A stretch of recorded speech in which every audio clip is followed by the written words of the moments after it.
Olá pessoal, tudo bem? No vídeo de hoje a gente vai resolver aqui as 10 questões mais fáceis da prova do último Enem até o momento, o Enem 2019. Então a gente vai colocar aqui quais foram as 10 questões da menos fácil, digamos, para a mais fácil de todas, com base no índice de acertos, no percentual de pessoas, de alunos concluintes do ensino médio que acertaram a questão. E a gente vai ler todas e vai resolver todas, tá? Porque se você está estudando para o Enem, você talvez já saiba a essa altura do campeonato que o Enem valoriza muito questões fáceis na hora de compor a sua nota. Então são as questões fáceis que você não pode deixar passar, que você deve saber fazer, tá legal? Então em todas as questões aqui que a gente for ver, eu sugiro fortemente que você dê uma pausa no vídeo e em seguida tente fazer antes de assistir a leitura aqui e a resolução, beleza? Então vamos ao nosso top 10. Décimo lugar, uma questão de linguagens aqui com 58,9% de acertos, que é essa questão aqui. Vamos lá.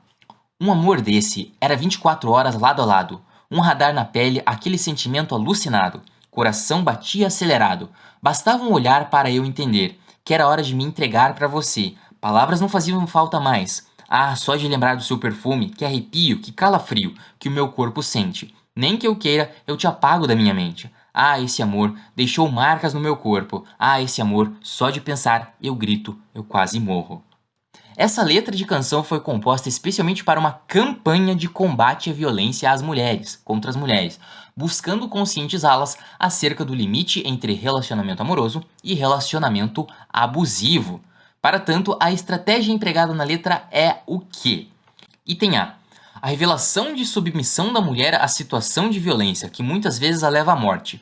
Bom, é isso que a letra tá falando pra gente? Revelação de submissão da mulher à situação de violência. Bom, realmente, tem uma situação de violência ali que pode levar à morte. Vamos deixar essa alternativa para depois. Letra B.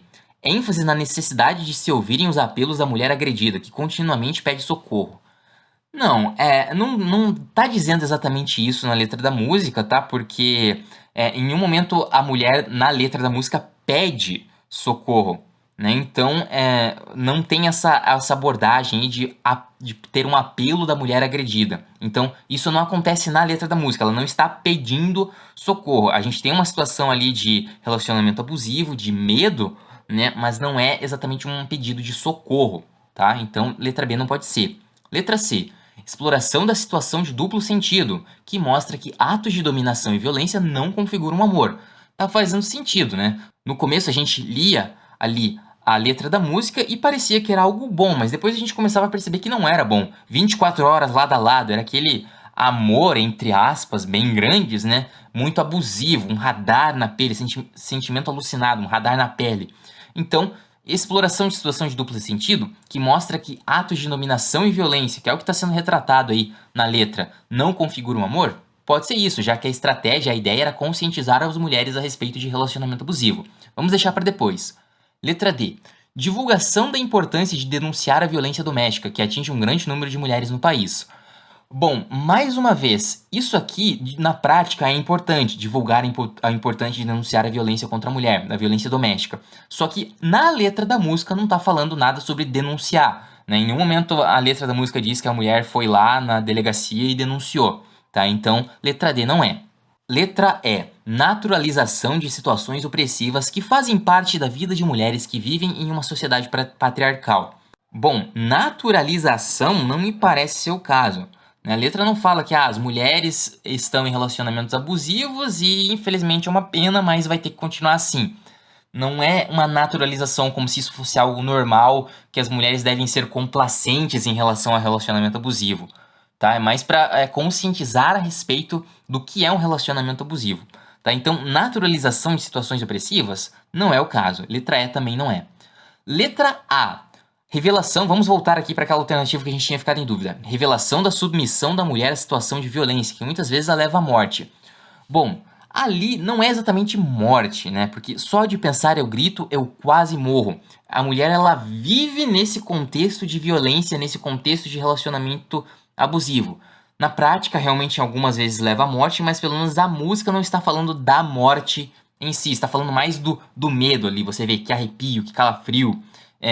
só de pensar eu grito, eu quase morro, é mais relacionado ao medo, ao temor, né, desse relacionamento abusivo, dessa violência a qual a mulher está sujeita, pelo menos na letra da música, e não exatamente à morte. Então, letra A eliminada, e a nossa resposta é letra C, exploração de situação de duplo sentido, que mostra que atos de dominação e violência não configuram amor. Nono lugar, temos uma questão de humanas, com mais de 60% de acertos. Olha aí. A lenda diz que, em um belo dia ensolarado, Newton estava relaxando sob uma macieira.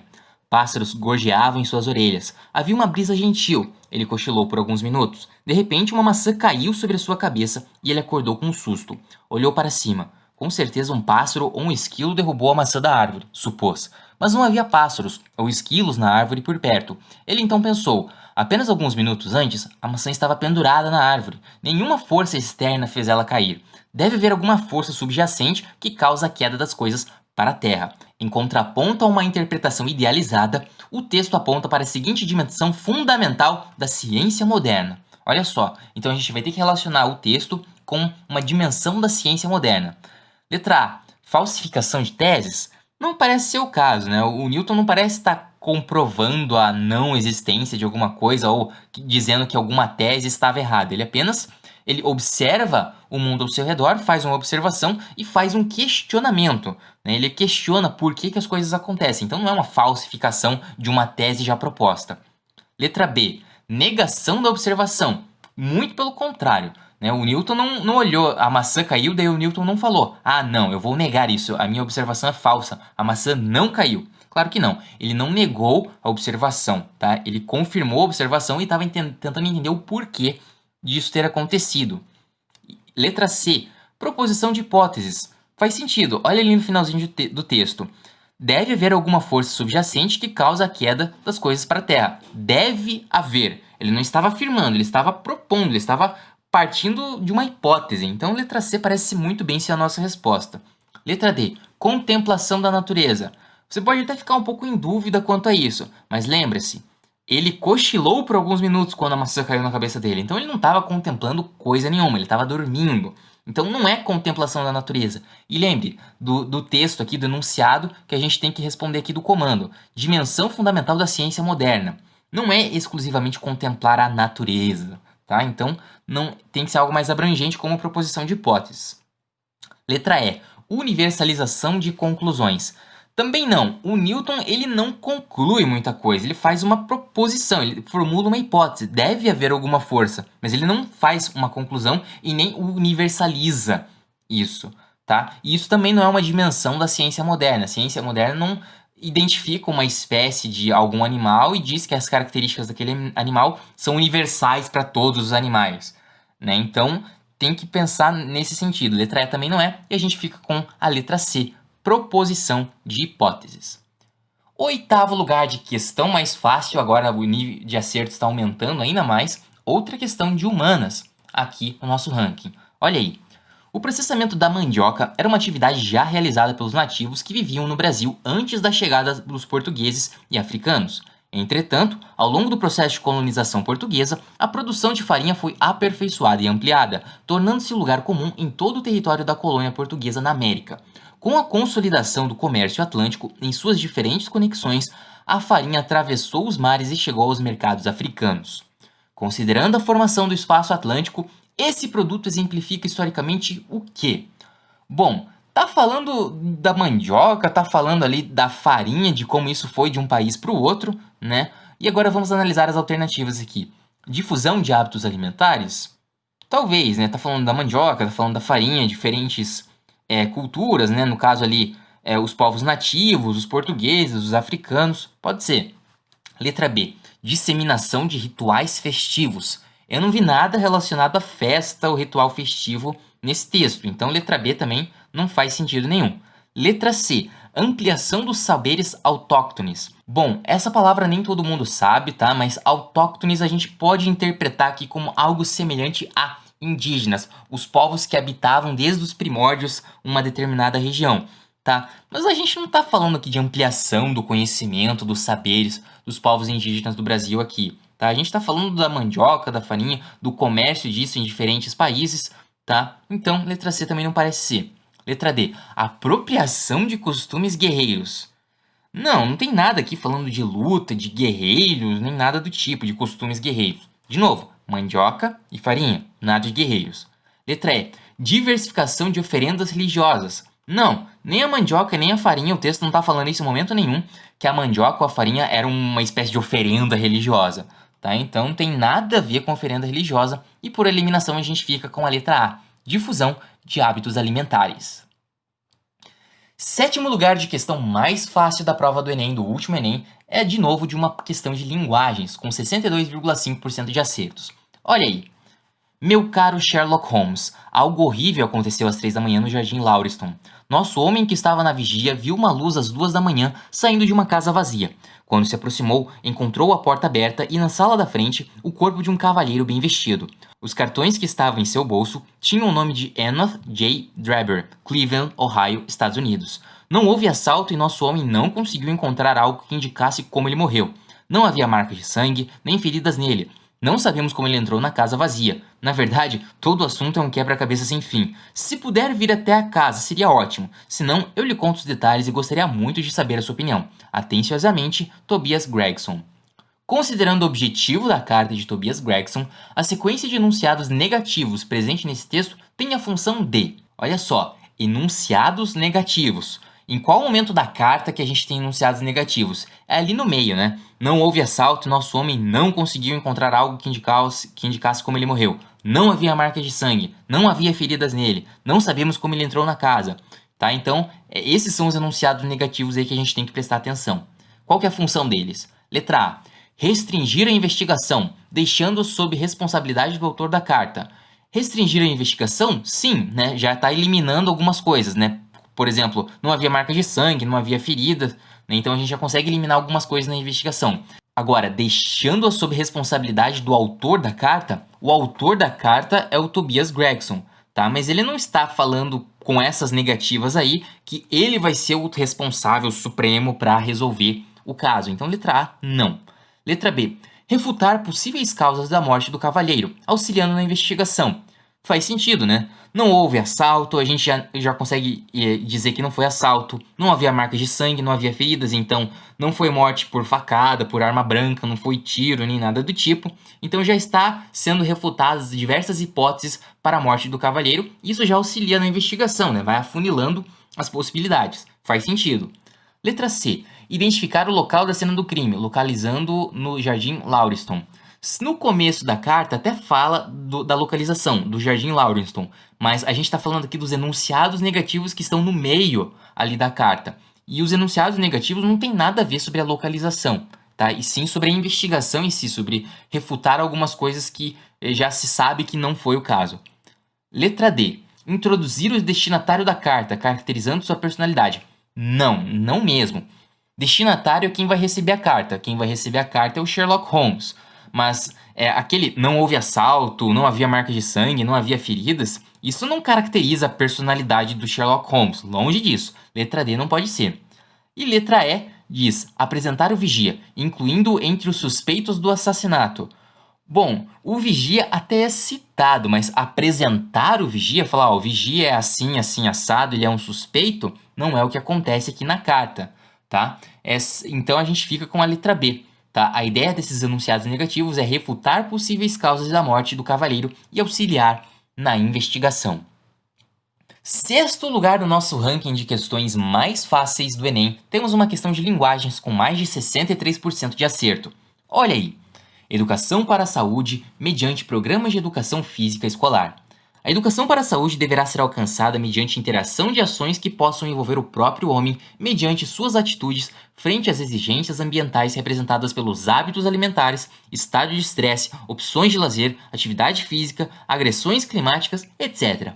Dessa forma, parece evidente que o estado de ser saudável não é algo estático. Pelo contrário, torna-se necessário adquiri-lo e construí-lo de forma individualizada e constantemente ao longo de toda a vida, apontando para o fato de que saúde é educável e, portanto, deve ser tratada não apenas como base em referenciais de natureza biológica e higienista, mas, sobretudo, em um contexto didático-pedagógico. A educação para a saúde pressupõe a adoção de comportamentos com base na interação de fatores relacionados a. Bom, o texto até tem um vocabulário um pouquinho complicado ali, mas a ideia é simples. Educação para a saúde. Estado de ser saudável não é algo estático, é algo que se aprende. Saúde é educável. Contexto didático pedagógico. Então, a gente não é aquela questão de nasce saudável ou você é saudável ou não é. Você pode aprender a ser saudável com uma série de coisas, né? Ali fala sobre hábitos alimentares, estado de estresse, opções de lazer, atividade física e mais um monte de coisas, tá? Para ser saudável. Então, o que a educação para a saúde está falando aí de acordo com esse texto? Letra A. Adesão a programas de lazer? Não, a gente quer algo mais abrangente do que apenas ali questões relacionadas a lazer. Letra A não faz muito sentido. Letra B. Opção por dietas balanceadas? Faz sentido, mas não é a nossa resposta porque a gente está procurando algo mais abrangente. Ali está falando sobre saúde no aspecto geral, né? Não está falando apenas da dieta, do que você come, tá? E letra C, olha só, bem abrangente, constituição de hábitos saudáveis, que é mais ou menos isso que o texto está falando, né? Evitar estado de estresse, ter opções de lazer, atividade física. Letra C parece ser a nossa resposta. Letra D, evasão de ambientes estressores. Bom, mais uma vez, é um dos fatores, mas não é exatamente todos os fatores aqui. A gente está procurando uma resposta mais abrangente. De novo, olha ali o comando. A educação para a saúde pressupõe a adoção de comportamentos com base na interação de fatores relacionados a. Então, não é apenas evitar ambientes estressores, e sim hábitos saudáveis de maneira geral. Letra E, realização de atividades físicas regulares. De novo, não é abrangente o suficiente como a gente quer, né? Atividade física regular faz parte aí, de certo modo, de uma educação para a saúde, mas não é essa a nossa resposta e a gente fica com a letra C. Chegamos agora ao top 5 das nossas questões mais fáceis da prova do Enem. E olha só, temos uma questão de matemática aqui. Olha aí. Um professor aplica durante os 5 dias úteis de uma semana testes com 4 questões de múltipla escolha a 5 alunos. Os resultados foram apresentados na matriz. Nessa matriz, os elementos das linhas 1 a 5 das linhas representam as quantidades de questões acertadas pelos alunos Ana, Bruno, Carlos, Denis e Érica, respectivamente, enquanto que as colunas de 1 a 5 indicam os dias da semana, de segunda a sexta-feira, respectivamente, em que os testes foram aplicados. O teste que apresentou maior quantidade de acertos foi o aplicado em qual dia? Bom, a gente sabe que nas linhas a gente tem o desempenho de cada aluno e nas colunas a gente tem os dias da semana. Por exemplo, a Ana, ela acertou 3 questões no exame de segunda, 2 no exame de terça, nenhuma no exame de quarta. Carlos acertou 2 na segunda, 2 na terça, 2 na quarta. Tá legal? Então cada dia foi um exame diferente. Então é só a gente somar o total de questões acertadas em cada dia para a gente saber aí qual foi a maior quantidade de acertos, em qual dia que foi.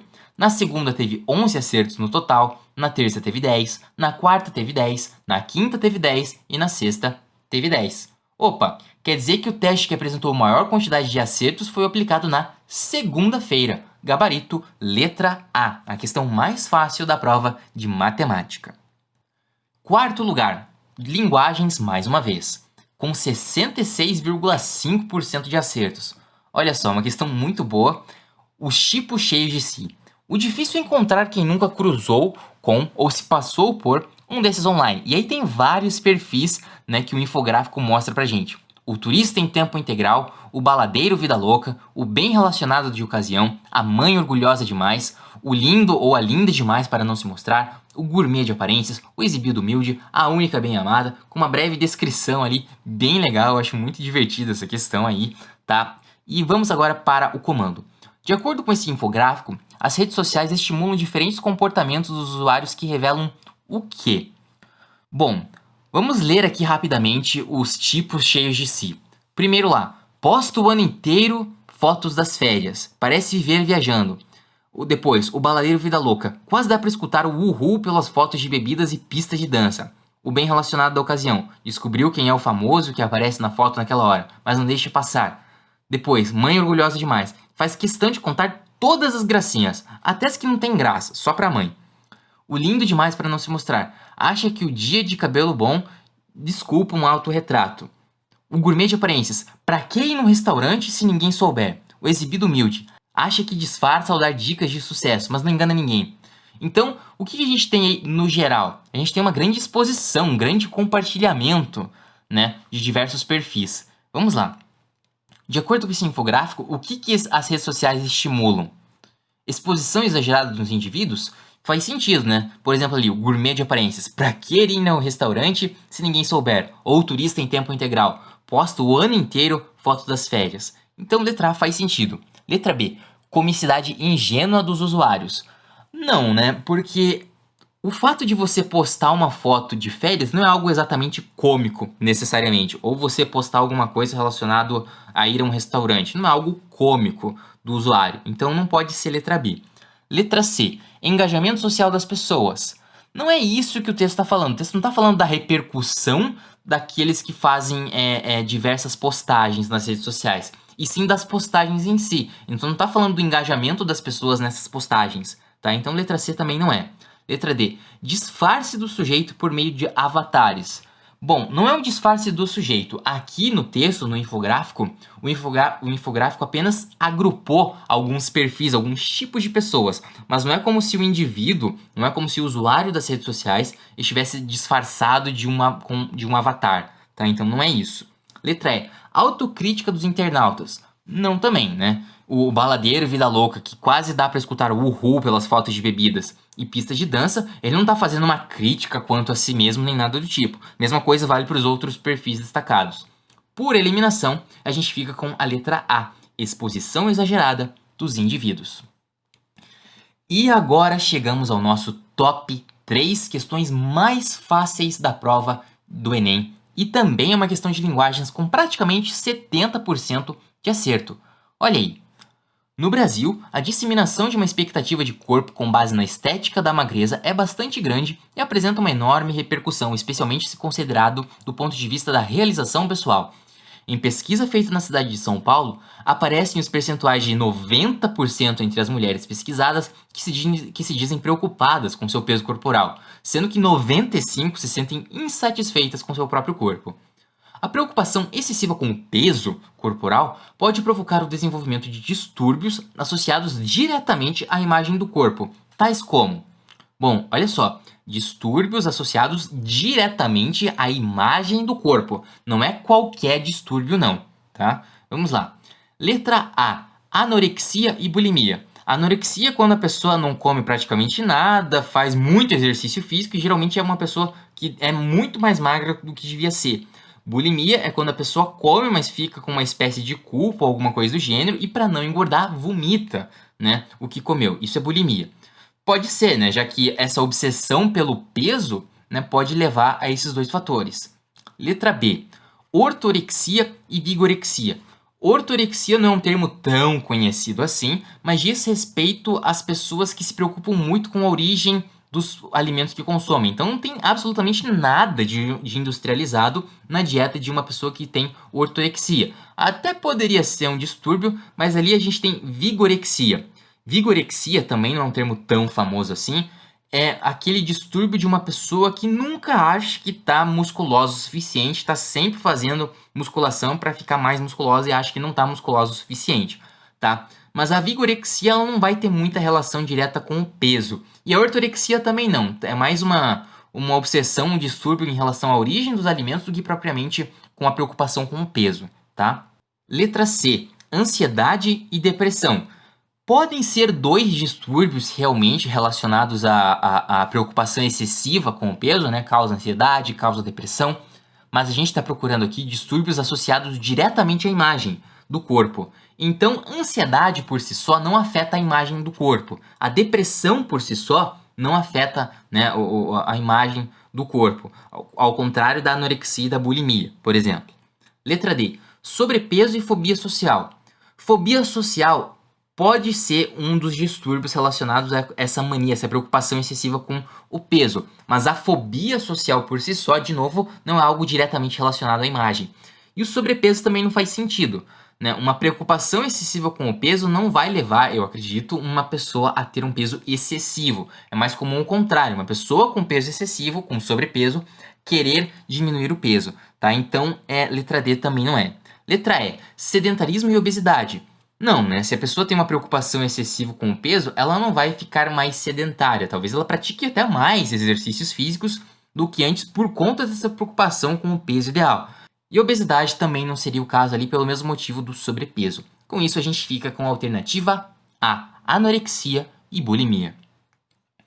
Segundo lugar de questão mais fácil, mais acertada da prova do Enem, foi também uma questão de linguagens. Olha aí, com 78,56% de acertos. Vamos lá. Na semana passada, os alunos do colégio do meu filho se mobilizaram, através do Twitter, para não comprarem na cantina da escola naquele dia, pois acharam o preço do pão de queijo abusivo. São adolescentes, quase senhores das novas tecnologias, transitam nas redes sociais, varrem o mundo através dos teclados dos celulares, iPads e se organizam para fazerem um movimento pacífico de não comprar lanches por um dia. Foi parar na TV em muitas páginas da internet. O texto aborda a temática das tecnologias de informação e comunicação, e especificamente o uso das redes sociais. Muito se debate acerca dos benefícios e malefícios do uso desses recursos, e nesse sentido, o texto. Vamos lá, o que o texto está falando aí do uso das tecnologias de informação? Letra A. Aborda a discriminação que as redes sociais sofrem de outros meios de comunicação. Não, né? Não tem nada de discriminação das redes sociais. É um caso, um relato de que alunos se mobilizaram nas redes sociais para não comprar pão de queijo na cantina da escola. Então não é isso. Letra B. Mostra que as reivindicações feitas nas redes sociais não têm impacto fora da internet. Bom, aparentemente deu certo, né? Essa mobilização feita na internet de que as pessoas daí no dia seguinte não compraram o lanche na cantina da escola. Então tem impacto fora da internet. Apareceu até na televisão. Letra C. Expõe a possibilidade de as redes sociais favorecerem comportamentos e manifestações violentos dos adolescentes que nelas se relacionam. Não, o próprio texto fala que os alunos se organizaram para fazer um movimento pacífico. Não tem nada de violento no texto. Letra D. Trata as redes sociais como modo de agregar e empoderar grupos de pessoas que se unem em prol de causas próprias ou de mudanças sociais. Faz sentido, né? Pessoas que usam redes sociais conseguem, de certa forma, um poder, conseguem se organizar, se unem em torno de um objetivo em comum, né, de causas próprias e geram mudanças na sociedade. Foi o caso ali, num exemplo bem mais simples, de alunos que conseguiram estabelecer um acordo e não comprar pão de queijo na cantina por conta do preço excessivo que estava prejudicando todo mundo. Letra E. Evidencia que as redes sociais são usadas inadequadamente pelos adolescentes que, imaturos, não utilizam a ferramenta como forma de mudança social. Muito pelo contrário, imaturos, o próprio texto fala que os adolescentes são quase senhores das novas tecnologias, né? E não está falando nada de usar inadequadamente, estava só falando de um movimento ali relacionado ao preço abusivo do pão de queijo. Então, letra E, eliminado, e a gente fica com a resposta D. Trata as redes sociais como modo de agregar e empoderar grupos de pessoas que se unem em prol de causas próprias ou de mudanças sociais. Em primeiríssimo lugar, como questão mais fácil de toda a prova do Enem, com mais de 80% de acertos, mais uma vez, uma questão de linguagens. Olha aí, expostos na web desde a gravidez. Mais da metade das mães e um terço dos pais ouvidos em uma pesquisa sobre compartilhamento paterno em mídias sociais discutem nas redes sociais sobre a educação dos filhos. Muitos são os pais e mães de primeira viagem, frutos da geração Y, que nasceu junto com a internet, e usam esses canais para saberem que não estão sozinhos na empreitada de educar uma criança. Há, contudo, um risco no modo como as pessoas estão compartilhando essas experiências. É a chamada exposição parental exagerada, alertam os pesquisadores. De acordo com os especialistas no assunto, se você compartilha uma foto ou vídeo do seu filho pequeno fazendo algo ridículo por achar engraçadinho, quando a criança tiver seus 11, 12 anos, pode se sentir constrangida. A autoconsciência vem com a idade. A exibição da privacidade dos filhos começa a assumir uma característica de linha do tempo e eles não participaram da aprovação ou recusa quanto à veiculação desses conteúdos. Assim, quando a criança cresce, sua privacidade pode já estar violada. Sobre o compartilhamento parental excessivo em mídias sociais, o texto destaca como impacto o quê? Bom, vamos lá. O texto é fácil de interpretar, né? Um compartilhamento excessivo dos filhos, né, por parte dos pais nas redes sociais. Não, os pais compartilham muita coisa a respeito dos filhos e isso acaba violando a privacidade ali das crianças. Então a criança cresce e ela já tem a sua privacidade violada. Vamos ver uma alternativa que tem a ver com isso. Letra A. Interferência das novas tecnologias na comunicação entre pais e filhos. O impacto não é esse. De novo, a gente está procurando alguma coisa aí mais voltada à perca da privacidade e não à perca da comunicação entre pais e filhos. Letra B. Desatenção dos pais em relação ao comportamento dos filhos na internet. Não, a gente não está pensando aqui, o texto não está falando dos filhos como usuários da internet, e sim como expostos, né, pelos pais na internet. Então não é o comportamento dos filhos na internet. Letra C. Distanciamento na relação entre pais e filhos provocado pelo uso de redes sociais. Não também. De novo, está falando da exposição, está falando da privacidade sendo violada das crianças, que elas não concordam em ser expostas e acabam sendo expostas. E não entre distanciamento, comunicação ou coisa do tipo. Letra D. Fortalecimento das redes de relações decorrentes da troca de experiências entre as famílias. Não. Mais uma vez, o que a gente está procurando aqui é alguma coisa sobre exposição das crianças, exposição dos filhos. Até fala em um momento do texto que os pais de primeira viagem usam os canais de comunicação para saber que não estão sozinhos na empreitada de educar uma criança. Mas, de novo, o compartilhamento parental excessivo, o impacto disso não é o fortalecimento de interação entre famílias diferentes, e sim a perca da privacidade das crianças. Só nos resta a letra E. Desrespeito à intimidade das crianças cujas imagens têm sido divulgadas nas redes sociais. É isso que está acontecendo, né, de acordo com o texto, e estamos então com a alternativa E como resposta da questão mais fácil, mais acertada de toda a prova do Enem. Bem, por esse vídeo é isso, a gente mostrou aqui as 10 questões mais fáceis de todas da prova do Enem, né? A gente resolveu todas, leu todas. Espero que você tenha gostado, espero que você tenha acertado todas, espero que você tenha achado bem fácil, tá? Porque, de novo, são essas questões que você tem que se preocupar no dia da prova do Enem. São as questões fáceis que dão mais pontos e não as difíceis, tá legal? Espero que você tenha gostado, espero que você tenha achado divertido, espero que você tenha achado proveitoso e por esse vídeo ficamos por aqui. Um grande abraço, ótimos estudos e até a próxima!